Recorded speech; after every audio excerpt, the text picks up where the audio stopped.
దీన్ని సామాజిక పరముగా తీసుకుంటే కార్తీక మాసము మీకు చలి. విపరీతమైన చలి. ఈ చలి సమయములో ఏమి జరుగుతుంది? అంటే క్రిమికీటకాలు వాటి ఉత్పత్తి చాలా ఎక్కువగా జరుగుతుంది. మీకు బాక్టీరియా అన్నా, వైరస్ అన్నా ఏవి తీసుకున్నా వీటి ఉత్పత్తి విపరీతముగా ఉంటుంది. జలుబులు ఈ సమయమంతా మనకి అనారోగ్యాల బారిన పడే విషయాలు చాలా ఎక్కువ. వాటిని నివారించేందుకు దీపావళి. వలి అంటే ఒక హారము, దండ. దీపాల దండ. ఈ దీపాలు ఏమి చేస్తాయి? వేడిని కలిగించి ఎంతవరకు అంటే కనీసము మీ పరిసర ప్రాంతాలలో వేడిమిని తెచ్చేందుకు ఈ చలికాలములో ఈ అనారోగ్యాల బారిన పడేటువంటి క్రిమికీటకాల నివారణకు ఉపయోగపడుతుంది ఈ దీపావళి. మీరు భాద్రపద మాసము తీసుకుంటే ఏకవింశతి పత్రాణి అని వినాయకుడికి పూజ చేస్తూ ఈ 21 ఆకులతో పాటు ఆయనని నిమజ్జనము చేసేటప్పుడు ఈ ఆకులన్నీ ఏమిటి అంటే మనకి ఎప్పుడైనా అనారోగ్యాలు వచ్చే మొదటి సాధనము ఏమిటి అంటే నీరు. అందుకే మీరు కామన్‌గా చూడండి, మీరు ఒక ఊరు నుంచి ఇంకో ఊరు ప్రయాణం చేసి అక్కడ నీళ్లు తాగంగానే వాటర్ ఇన్ఫెక్షన్ అయిందండి, అట్మాస్ఫియర్ చేంజ్ అండి, జలుబు చేసిందండి, జరం వచ్చిందండి, నీటి మార్పండి అంటుంటారు.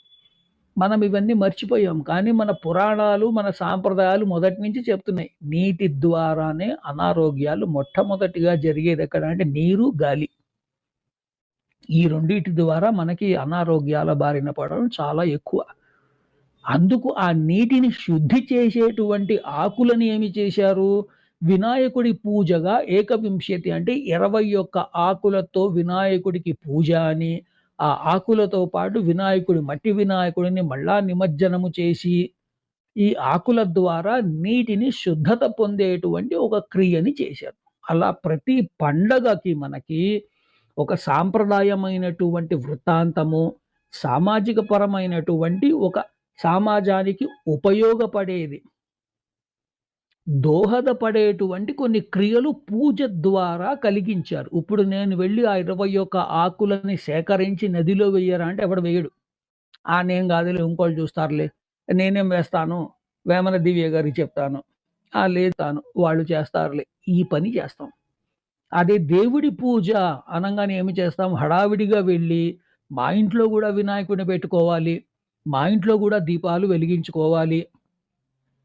ఈ క్రతువులు ఎందుకు? అంటే భగవంతుడి యొక్క ఆరాధన చేసే అవకాశము దక్కింది అని ప్రతి ఒక్కళ్ళు చేయడం వల్ల ఏమైంది? చెయ్యి, చెయ్యి కలిసి కొన్న వేల చేతులు పర్యావరణానికి ఉపయోగపడుతున్నాయి. భక్తిని పెంచుతున్నాయి. కాబట్టి మన ప్రతి పండగ సాంప్రదాయానికి ఊతమిస్తుంది.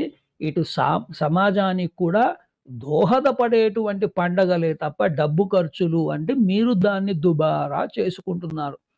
ఆడెవడో కొంటాడు. ఓ 10,000 వాలా లడీ అని చెప్పి దాన్నో 10,000 పెట్టి రోడ్డు మీదంతా పరిచి, కాల్చి ఒక 5 నిమిషాలు రోడ్డుని స్తంభింపచేసి నేను 10,000 వాలా కాల్చాను అని. అదెవడి కోసము?